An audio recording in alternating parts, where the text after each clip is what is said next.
Ini air mineral harganya berapa? 3.000? 5.000? Mau beli 100 pun bisa ya kalau ada duitnya. Tapi kalau nggak ada barangnya gimana? Nah, orang di Sudan Selatan buat air minum, air bersih, itu susah banget. Ini dia minum air warnanya bening keruh gini, bukan Sprite, bukan Aqua. Ini air kotor. Kenapa kondisinya parah banget? Kan mereka kaya, mereka punya banyak sumber daya alam. Paling dijajah Amerika? Bukan. Kondisi alam negara yang berlokasi di Gurun Sahara itu emang parah, tapi keadaan penduduknya makin terpuruk karena konflik dan korupsi yang membuat negara mereka ini jadi yang termiskin di dunia. Dan lebih dari 70% rakyatnya itu terjebak di extreme poverty. Bahkan negara ini jadi salah satu tempat terburuk buat hidup anak dan perempuan. Maksudnya gimana? Nah, lewat video ini gue bakal ceritain seberapa parah dan hopelessnya hidup di sana. Dan ini benar, serius. Kita bisa ngerasa bersyukur tinggal di Indonesia. Hello, gue Kinpra. Jangan lupa baca description, oke? Ini mbak-mbak lagi jalan habis ambil kayu bakar supaya bisa dijual terus beli makanan. Jadi di sana makanan pun susah ternyata walaupun udah ada bantuan. Apa maksudnya susah? Jadi di Sudan Selatan ada isu yang namanya ketidakamanan pangan atau food insecurity. Maksudnya penduduk di sana mengalami kesulitan atau ketidakpastian untuk mengakses makanan yang baik. Dan lebih dari 7 juta penduduknya terdampak oleh isu tadi. Yang impactnya adalah ya soal kesehatan dan kualitas hidup. Jadi mereka harus bergantung sama impor pangan dari negara-negara tetangga. Tapi apakah dengan solusi impor tadi terus problem solve? Enggak. Infrastruktur dan keadaan di sana itu pada dasarnya emang bermasalah. Sehingga ada kemungkinan pasokan makanan impor tadi nggak nyampe ke Sudan Selatan. Itu soal makanan. Gimana dengan minumannya? Menurut Water for South Sudan, anak-anak dan perempuan itu harus jalan kaki sejauh 6 km buat mendapatkan air bersih. Dan gak cuma jalan jauh, tapi mereka perlu ngangkut airnya seberat 18 kilo. Mau minum, mau mandi, mesti capek dulu, bahkan perkosa dulu. Dan yang gak kalah ngeri juga soal sanitasi. Jadi cuma 10% orang di Sudan Selatan yang punya akses ke basic sanitation. Artinya cuma secul masyarakat di sana yang bisa berak dengan nyaman dan tenang dan bersih. Nah, mau gak mau jadi nyambung ke soal healthcare. Fasilitas kesehatan di sana itu juga nggak proper, bangunannya nggak memadai, apalagi alat-alat kesehatannya. Dokter di sana pun juga gajinya kecil banget. Gaji mereka hanya sekitar 13.500 SDG. Ini kalau didolarin, sekitar 20-an dolar. Kalau dirupiahin 300.000. Dan jumlah dokter di sana mungkin jadi dikit banget. Jadi nggak ada data yang menghitung jumlah dokter di Sudan Selatan. Tapi di Sudan, rasionya cuman ada 0,4 dokter untuk per 1.000 orang. Itu satu pun nggak nyampe. Sedangkan di Amerika Serikat itu ada 2,6 dokter per 1.000 orangnya. Akibatnya dari seluruh kasus anak meninggal, 75%-nya itu terjadi karena preventable disease atau ya penyakit yang bisa dicegah. Berarti kalau healthcare sistemnya memadai, akan lebih banyak anak yang bisa diselamatin. Dan yang juga miris adalah lebih dari 70% anak usia sekolah di sana nggak bisa sekolah karena fasilitas pendidikan yang juga nggak memadai. Bangunan rusak, ditutup, hancur karena perang saudara. Bahkan dari semua anak yang nggak dapat pendidikan layak tadi, lebih banyak anak perempuan yang dibandingin anak laki-laki karena berbagai faktor yang salah satunya adalah pernikahan dini. Di Juli 2023, negara ini juga jadi yang termiskin di dunia berdasarkan indikator GDP PPP, Purchasing Power Parity. Ini untuk negara. Dan di level masyarakat, mayoritas orang di sana itu hidup dalam garis extreme poverty. Artinya, spending untuk kebutuhan harian mereka itu di bawah $1.90.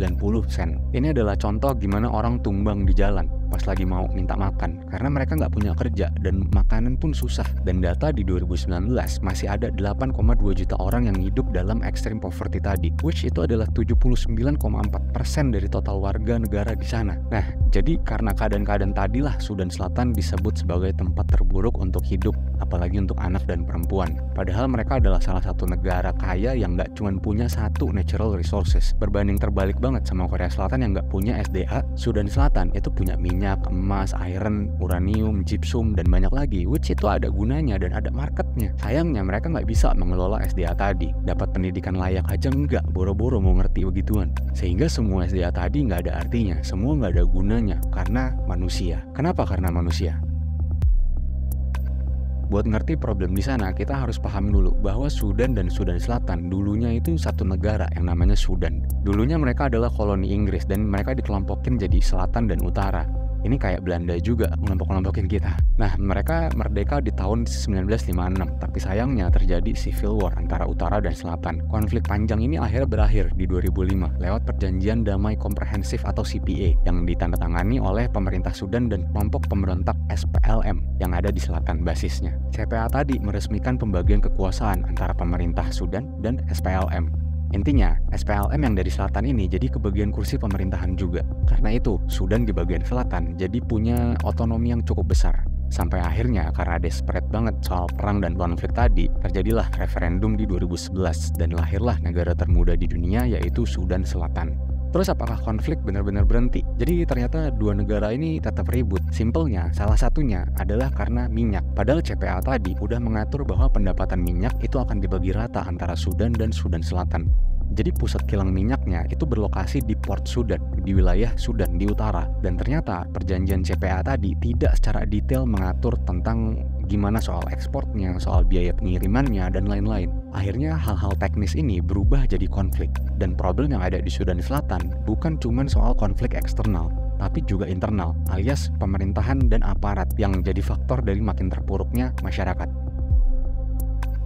Menurut Global Corruption Barometer, warga Sudan Selatan menilai kalau kepolisian itu jadi institusi paling korup di sana. Gimana enggak? Ternyata warga di sana itu sering diminta suap kalau berurusan dengan lembaga pemerintah terutama polisi. Survei dari Transparency International menemukan bahwa responden yang pernah ngurus-ngurus sesuatu di lembaga publik, 66% dari mereka itu admit kalau yes, gue pernah bayar suap at least tahun terakhir. Di kepolisian, 47% responden pernah bayar suap. Layanan perizinan 46%, peradilan 43%, urusan tanah 41%. Kenapa mereka mau bayar suap? Alasannya simply karena mereka berharap terhindar dari masalah sama aparat atau pemerintah. Artinya berarti banyak itu praktek-praktek kalau lo nggak nyogok, gue jahilin lo. Gitu juga soal bisnis. Dari ranking kemudahan berbisnis, ease of doing business, di 2019, Sudan Selatan itu ada di ranking 185 dari 190 negara. Dan salah satu penyebabnya adalah soal birokrasi yang ribet dan praktek suap tadi. Lihat nih, ngurus permit, ngurus listrik, pendaftaran, logistik. Wah, ini ladang suap dan korupsi. Jadi mereka yang ada di extreme poverty ini jatuhnya malah makin terkuras untuk menyogok pejabat. Dan mau memulai bisnis pun susah karena mahal dan ribet tadi. Padahal itu salah satu jalan buat mengubah nasib. Nah, soal pejabat. Di sana juga ada soal petronase, nepotisme. Jadi karena negara ini baru lahir di 2011, sisa-sisa semangat militer sesama kelompok pejuang itu masih ada. Masalahnya yang diutamain itu tribes-nya, sukunya masing-masing di atas negara. Presiden Salva Kiir itu pernah nyoba untuk memaintain kemauan-kemauan dari para kelompok-kelompok tadi. Tapi justru pemerintahannya ini malah jadi makin rentan terhadap permintaan ini dan itu dari kelompok yang saling bersaing tadi. Dan disinilah terjadi korupsi berjamaah. Yang penting tribes gua, suku gua makmur karena saudara gua cuman yang satu suku sama gua, ibaratnya. Terus ada juga kasus 4 miliar US dollar. Jadi sekitar 75 pejabat pemerintah itu pernah melakukan korupsi 4 miliar dolar. 60 juta dolarnya itu berhasil balik, tapi sisanya gone, hilang. Dan dengan sistem pemerintahan mereka yang gak sehat, mau ngarep apa? Dan yang pasti juga ada korupsi di soal minyak. Berbagai paper yang gue baca itu nggak secara spesifik ngebahas gimana praktek korupsinya, tapi ada indikasinya. Jadi Sudan Selatan itu kan diisi oleh banyak orang yang tidak berpendidikan kan ya, dan yang hobinya itu ribut antar suku. Tapi mereka punya kekayaan. Nah, hasilnya adalah nggak ada expert untuk mengelola dan terjadilah bad management. Nggak adanya expert di sana untuk mengurus hal-hal penting itu membuat celah praktek curang dan korupsi jadi makin besar. In fact, dari sejak merdeka pun udah sering terjadi kesepakatan bisnis minyak yang dilakukan tanpa tender. Kontrak dan data-data terkait pun banyak yang nggak dirilis ke publik sehingga pengawasan terhadap aktivitas negara itu jadi sangat minim. Dan walaupun ada juga pejabat-pejabat yang mau benerin keadaan di sana, tapi tetap challenge-nya itu berat banget karena jatuhnya mereka menghadapi sesama warga negara sendiri yang saling nggak peduli dan saling korupsi. Tapi worth to mention juga kalau iklim di area gurun sana itu emang ekstrim. Bisa banjir, panas, kekeringan panjang, itu berkontribusi juga ke keadaan Sudan Selatan. Bisa merusak tanaman, produktivitas pertanian jadi berkurang, ketersediaan air jadi terancam, dan lain sebagainya. Dan keadaan ini diperparah oleh bangsat-bangsat tadi, yang harusnya duit tuh bisa dipakai buat benerin ini dan itu, improve ini dan itu. Jadi kalau bisa digambarin, Sudan Selatan ini kayak rumah di gurun tandus panas yang nampung berbagai anak kecil yang belum banyak belajar, tapi mereka punya uang 1 miliar. Mereka nggak tahu harus diapain ini rumah beserta uang tadi.